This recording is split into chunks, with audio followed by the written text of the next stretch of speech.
Hello जय हिंद मेरे प्यारे साथियों। आज मैं बहुत इंपॉर्टेंट कॉन्सेप्ट लेकर आपके सामने हाजिर हूं कि इलेक्ट्रोमैग्नेटिक वेव स्पेक्ट्रम क्या होता है उसको समझा दीजिए भैया। और यहां से बहुत सारे क्वेश्चंस हमारे एग्जाम में आते हैं, तो चलिए आइए देखते हैं और इसको जानने की कोशिश करते हैं जिन पर ये बेस सवाल पूछे जाते हैं। जैसे इलेक्ट्रोमैग्नेटिक वेव स्पेक्ट्रम ये है, आप बोलेंगे रेडियो वेव से लेकर गामा वेव तक है।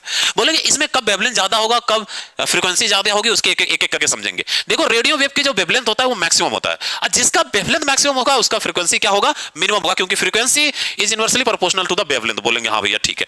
अरे सबसे ज्यादा वेवलेंथ रेडियो की और सबसे कम वेवलेंथ गामा की। इसका मतलब इसका जिसका वेवलेंथ कम यानी ज्यादा होगा उसकी फ्रीक्वेंसी सबसे कम होगी, इसका मतलब फ्रीक्वेंसी गामा की सबसे ज्यादा। तो गामा किरणों की जो फ्रीक्वेंसी है सबसे ज्यादा है, रेडियो तरंगों की जो फ्रीक्वेंसी है वो सबसे कम है।